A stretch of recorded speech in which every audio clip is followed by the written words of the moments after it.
ಮದಿಹಳ್ಳಿ ಗ್ರಾಮದಲ್ಲಿ ಶ್ರೀ ಛತ್ರಪತಿ ಶಿವಾಜಿ ಮಹಾರಾಜರ ಅಶ್ವಾರೂಢ ಪುತ್ಥಳಿ ಅನಾವರಣ ಜರುಗಿತು. ಬೆಳಗಾವಿ ಜಿಲ್ಲೆ ಹುಕ್ಕೇರಿ ತಾಲೂಕಿನ ಮದಿಹಳ್ಳಿ ಗ್ರಾಮದಲ್ಲಿ ಹಿಂದೂ ಹೃದಯ ಸಾಮ್ರಾಟ ಛತ್ರಪತಿ ಶಿವಾಜಿ ಮಹಾರಾಜರ ತತ್ವ ಆದರ್ಶವನ್ನು ಮೈಗೂಡಿಸಿಕೊಳ್ಳೋಣ ಎಂದು ಅಧ್ಯಕ್ಷತೆ ವಹಿಸಿದ್ದ ಪೃಥ್ವಿ ಕತ್ತಿ ಹೇಳಿದರು. ಬೆಳಗಾವಿ ಜಿಲ್ಲೆ ಹುಕ್ಕೇರಿ ತಾಲೂಕಿನ ಮದಿಹಳ್ಳಿ ಗ್ರಾಮದಲ್ಲಿ ಶ್ರೀ ಛತ್ರಪತಿ ಶಿವಾಜಿ ಮಹಾರಾಜರ ಪುತ್ಥಳಿಯನ್ನು ಗ್ರಾಮದಲ್ಲಿರುವ ಯುವಕರು, ಮಕ್ಕಳು ಉತ್ಸಾಹದಿಂದ ಪಾಲ್ಗೊಂಡಿದ್ದರು. ಶ್ರೀ ಛತ್ರಪತಿ ಶಿವಾಜಿ ಮಹಾರಾಜ ಹಾಗೂ ಡಾಕ್ಟರ್ ಬಾಬಾ ಸಾಹೇಬ್ ಅಂಬೇಡ್ಕರ್ ಹಾಗೂ ಶ್ರೀ ಬಸವೇಶ್ವರ ಶ್ರೀ ಸಂಗೊಳ್ಳಿ ರಾಯಣ್ಣ ಭಾವಚಿತ್ರಕ್ಕೆ ವಿಶೇಷ ಪೂಜೆಯನ್ನ ಸಲ್ಲಿಸಿದರು. ಇನ್ನು ಶ್ರೀ ಅಭಿನವ ಮಂಜುನಾಥ್ ಮಹಾಸ್ವಾಮಿ ಕ್ಯಾರ್ಗುಡ್, ಶ್ರೀ ಪ್ರಮೋದ್ ಜಿ ಮುತಾಲಿಕ್, ವಾಮನ್ ದೇವರು ಮಹಾಸ್ವಾಮಿಗಳು ಮದಿಹಳ್ಳಿ, ಶ್ರೀ ಋಷಿಕೇಶ್ ಬಾಬಾ ಮಹಾರಾಜರು ಮದಿಹಳ್ಳಿ ಹಾಗೂ ಗ್ರಾಮದ ಮುಖಂಡರಿಂದ ನೆರವೇರಿಸಿದರು. ಈ ಸಂದರ್ಭದಲ್ಲಿ ಮಾತನಾಡಿದ ಪ್ರಮೋದ್ ಮುತಾಲಿಕ್, ಮದಿಹಳ್ಳಿ ಗ್ರಾಮದಲ್ಲಿ ಎಲ್ಲರೂ ಒಗ್ಗೂಡಿ ಹಿಂದುತ್ವವನ್ನು ಬೆಳೆಸಬೇಕೆಂದರು. ಇನ್ನು ಈ ದಿನಕ್ಕಾಗಿ ಬಹಳ ವರ್ಷಗಳಿಂದ ಕಾಯುತ್ತಿರುವ ನಮ್ಮೆಲ್ಲರಿಗೂ ಸಂತೋಷವಾಗಿದೆ ಎಂದು ಕಾಡಪ್ಪ ಕುರುಬೇಟ್ ಹೇಳಿದರು. ಅದರಂತೆ ರಮಾಕಾಂತ್ ಕಂಡೋಸ್ಕರ್ ಮರಾಠ ಬೆಳಗಾವಿ ಮಾತನಾಡಿ, ಮಹಾರಾಜರ ಪುತ್ಥಳಿ ಅನಾವರಣ ಕಾರ್ಯಕ್ರಮಕ್ಕೆ ಆಗಮಿಸಿದ ಎಲ್ಲರಿಗೂ ಹಾಗೂ ವಿದ್ಯಾರ್ಥಿಗಳಿಗೆ ಕಿವಿಮಾತೊಂದು ಹೇಳಿದರು. ಎಲ್ಲರೂ ವಿದ್ಯಾವಂತರಾಗಬೇಕು ಹಾಗೂ ಹಿಂದೂ ಸ್ವರಾಜ್ಯದ ಕನಸನ್ನ ನನಸು ಮಾಡಬೇಕೆಂದು ತಿಳಿಸಿದರು.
ಕಾರ್ಯಕ್ರಮವನ್ನು ಉದ್ಘಾಟನಾ ಕಾರ್ಯಕ್ರಮವನ್ನು ನಡೆಸಿಕೊಡಬೇಕೆಂದು ಕೇಳಿಕೊಳ್ಳುತ್ತೇವೆ.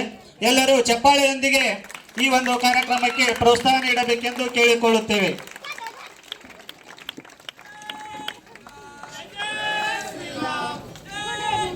ಜೋರಾಗಿ ಛತ್ರಪತಿ ಶಿವಾಜಿ महाराज की वंदे, बोलो भारत माता की.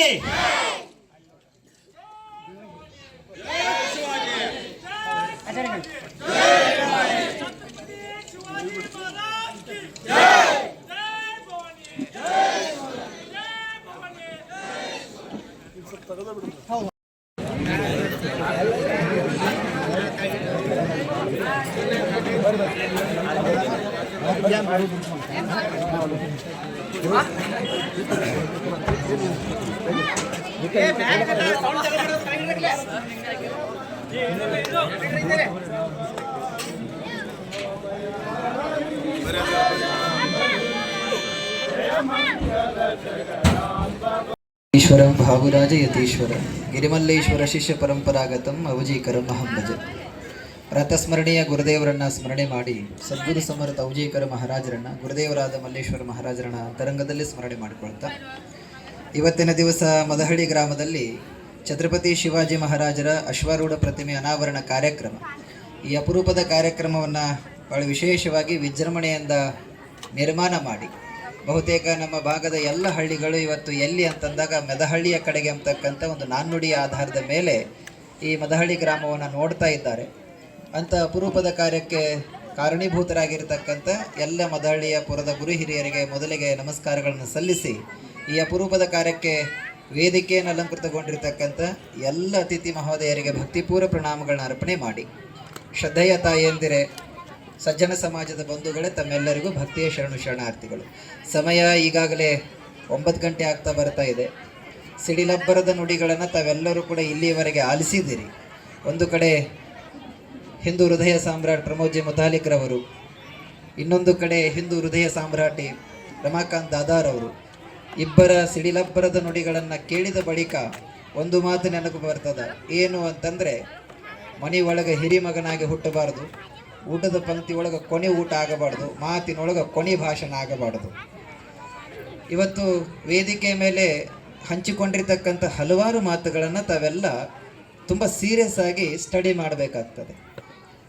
ಮಹಾರಾಜರ ಅಶ್ವಾರೂಢ ಅನಾವರಣ ಕಾರ್ಯಕ್ರಮ ಬಹುತೇಕ ನಮ್ಮ ಹುಕ್ಕೇರಿಯಲ್ಲಿ ತಾವೆಲ್ಲ ಕಳೆದ ಫೆಬ್ರವರಿ 19 ಇವತ್ತು ಭಗವೆ ಅಂತಕ್ಕಂಥದ್ದು ತಾಯಿ ಭವಾನಿ ನಿಲ್ಲಿಸಿರ್ತಕ್ಕಂಥ ಛತ್ರಪತಿ ಶಿವಾಜಿ ಮಹಾರಾಜರ ಕೈಯಲ್ಲಿ ಪ್ರತಿಷ್ಠಾಪನೆಗೊಂಡಿರ್ತಕ್ಕಂಥ ಆ ಒಂದು ಖಡ್ಗ ಭಗವೆ.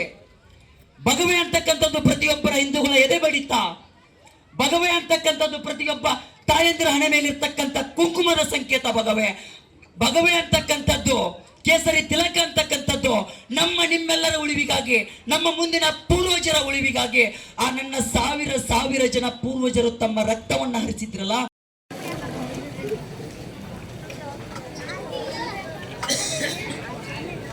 ಸತ್ಕಾರ ಮಾಡಿದಂಥ ಮಹಿಳೆಯರಿಗೆ ಧನ್ಯವಾದಗಳು. ಇನ್ನೊಬ್ಬರು ಪೂಜ್ಯರಾದಂಥ ಶಿವಾಜಿ ಮಹಾರಾಜರು ಒಂದು ವಿಚಾರ ಅಂತ ನಾನು ಇವತ್ತು ತಿಳ್ಕೊಂಡು ಬಿಟ್ಟಿದ್ದೇನೆ. ಎಂತಹ ವಿಚಾರಪ್ಪ ಅಂತಂದ್ರೆ,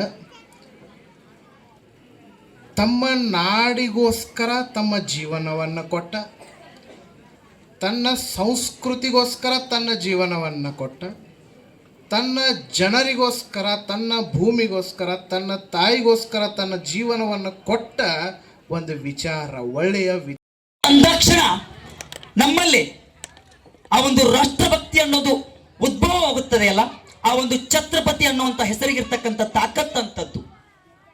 ಇವತ್ತು ಪ್ರತಿಯೊಂದು ಗ್ರಾಮಕ್ಕೂ, ಪ್ರತಿಯೊಂದು ತಾಲೂಕಿಗೂ, ಪ್ರತಿಯೊಂದು ಜಿಲ್ಲೆಗೂ ಕೂಡ ಛತ್ರಪತಿ ಶಿವಾಜಿ ಮಹಾರಾಜರ ಮೂರ್ತಿ ಇವತ್ತು ಪ್ರತಿಷ್ಠಾಪನೆ ಮಾಡಲಿಕ್ಕಿದ್ದಾರೆ.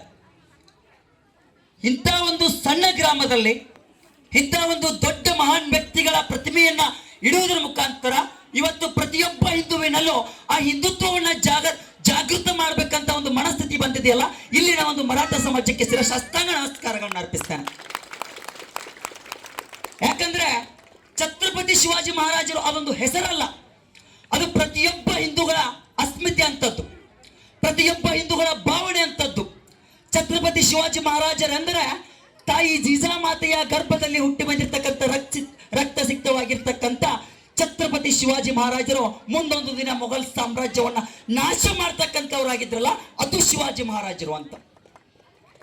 ಇವತ್ತು ಭಗವೆಯ ಬಗ್ಗೆ ನಾವು ಅರ್ಥ ಮಾಡಿಕೊಳ್ಬೇಕು. ಅಲ್ಲಿ ಒಂದು ಭಗವೆ ಹಾರಾಡ್ತಾ ಇದೆ, ಪ್ರತಿಯೊಬ್ಬರ ಶಿರಗಳ ಮೇಲೆ ಇವತ್ತು ಭಗವ ಧ್ವಜವನ್ನು ನಾವು ಕಾಣ್ತಾ ಇದ್ದೇವೆ. ಏನಿದು ಭಗವೆ ಅಂತ ನಾವು ಕೇಳಿದಾಗ, ಭಗವೆ ಅಂತಕ್ಕಂಥದ್ದು ಒಂದು ಕೇವಲ ಬಣ್ಣವಲ್ಲ. ಸಣ್ಣ ಬಾಲಕ ಶಿವಬಾನಿಗೆ ಹೇಳ್ತಾ ಹೋಗ್ತಾಳೆ, ಶಿವ, ಈ ಕೋಟೆ ನಮ್ದಪ್ಪ, ಇಲ್ಲಿ ಹಸರ ಬಾವುಟ ಹಾರಾಡ್ತಾ ಇದೆಯಲ್ಲ, ಇದು ಕೋಟೆ ನಮ್ದು. ಅಲ್ಲಿ ಮುಸ್ಲಿಮರ ಆಡಳಿತ, ಮೊಘಲರ ಆಡಳಿತ ನಡೀತಾ ಇದೆ. ಅದನ್ನ ತೆಗೆದು ಹಾಕಿ ಕೇಸರಿ ಬಾವುಟವನ್ನ ಹಾರಿಸುವಂತ ಕೆಲಸ ನೀನೇ ಮಾಡಬೇಕು ಅಂತ ಹೇಳ್ತಾಳೆ. ಆ ಕಡೆ ಹತ್ಯೆ ಆಗ್ತಾ ಇದೆ, ಹಿಂದೂ ಹೆಣ್ಣು ಮಕ್ಕಳ ಅಪಹರಣ ಆಗ್ತಾ ಇದೆ, ಅತ್ಯಾಚಾರ ಆಗ್ತಾ ಇದೆ, ಕೊಲೆ ಆಗ್ತಾ ಇದೆ. ಇದನ್ನ ಎಲ್ಲವನ್ನು ನಿಲ್ಲಿಸಬೇಕಾದಂತ ಕೆಲಸ ಶಿವ ನಿಂದು. ಆ ಪುಟ್ಟ ಬಾಲಕನಲ್ಲಿ ದೇಶಭಕ್ತಿಯನ್ನು ಕುಡಿಸಿದಂತ ಮಹಾ ತಾಯಿ ಜಿಜಾಮಾತಾ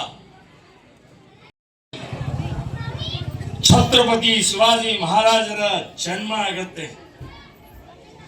4 ದಿಕ್ಕಿನಲ್ಲಿ, ಇಡೀ ದೇಶದ 4 ದಿಕ್ಕಿನಲ್ಲಿ ಮುಸ್ಲಿಮರ ಆಡಳಿತ ಇರುತ್ತೆ. ದೇವಸ್ಥಾನಗಳ ಭಕ್ತರಾಗಿರ್ತಾರೆ. ದೇವಸ್ಥಾನಗಳಲ್ಲಿ ಪೂಜೆ ಇಲ್ಲ, ಗಂಟೆ ಇಲ್ಲ, ಮೂರ್ತಿ ಇಲ್ಲ, ಏನೂ ಇಲ್ಲ. ನಮ್ಮ ಅಕ್ಕ ತಂಗಿಯರ ಅವತ್ತಿನ ಸಂದರ್ಭದಲ್ಲಿ ಹೊರಗಡೆ ಹೋಗೋದು ಕಷ್ಟ ಆಗ್ತಿತ್ತು, ಅತ್ಯಾಚಾರ ಆಗ್ತಿತ್ತು, ಅಪಹರಣ ಆಗ್ತಿತ್ತು, ಕೊಲೆ ಆಗ್ತಿತ್ತು.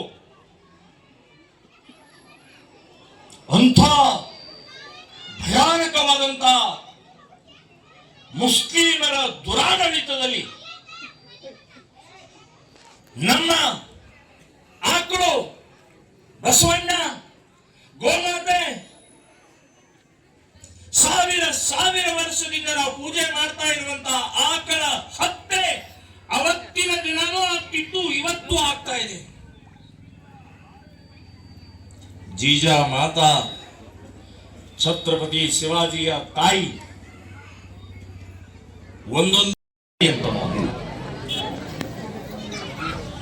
ಮತ್ತು ನಾವು ಬಹಳ ಕಡಿಮೆ ಇದೀವಿ ಅಂತ ಅನ್ನುವಂತ ಆ ಭಾವ ಮದಿಹಳ್ಳಿಯ ಮರಾಠ ಸಮಾಜದಲ್ಲಿ ಬೇಡ. ಎಲ್ಲ ಹಿಂದೂಗಳ ಮೈಯಲ್ಲಿ ಛತ್ರಪತಿ ಶಿವಾಜಿಯ ರಕ್ತ ಹರಿತಾ ಇದೆ ಅಂತ ನೆನಪಿಟ್ಕೊಳ್ಳಿ. ನಾವಷ್ಟೇ ಇದೀವಿ, ನೀವಷ್ಟೇ ಮೇಲಿರುವಂತಹ ಪೂಜ್ಯ ಸ್ವಾಮೀಜಿಯವರ ಪಾದಗಳಿಗೆ ನಮಸ್ಕಾರವನ್ನ ಮಾಡ್ತಾ, ವೇದಿಕೆಯ ಮೇಲಿರುವಂತಹ ಎಲ್ಲ ಗಣ್ಯಮಾನ್ಯರೇ, ಆತ್ಮೀಯ ಬಂಧುಗಳೇ, ತಾಯಂದಿರೇ, ಪತ್ರಕರ್ತ ಬಂಧುಗಳೇ, ಆರಕ್ಷಕ ಬಂಧುಗಳೇ, ಇಷ್ಟು ಚಿಕ್ಕ ಗ್ರಾಮದಲ್ಲಿ ಸ್ವಲ್ಪ ಜನ ಇರುವಂಥ ಒಂದು ಸಮಾಜದವರು, ಮರಾಠ ಸಮಾಜದವರು ಧೈರ್ಯದಿಂದ ಒಂಥರ ಒಂದು ಒಳ್ಳೆಯ ಸಂದೇಶ ಕೊಡುವಂತಹ ಛತ್ರಪತಿ ಶಿವಾಜಿಯ ಮೂರ್ತಿಯನ್ನ ಪ್ರತಿಷ್ಠಾಪನೆ ಮಾಡಿದಂಥವರಿಗೆ ನಾನು ಸಾವಿರ ಸಾವಿರ ಸಾವಿರ ಅಭಿನಂದನೆಗಳನ್ನು ಹೇಳ್ತಾ ಇದ್ದೀನಿ.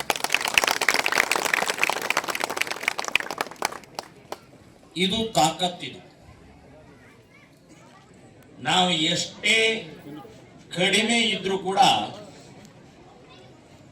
ಇಡೀ ದೇಶವನ್ನ ರಕ್ಷಣೆ ಮಾಡಿದಂತಹ ಒಂದು ದೊಡ್ಡ ಶಕ್ತಿಯ ಮೂರ್ತಿ ಮಾಡ್ತಾ ಇದೀವಲ್ಲ.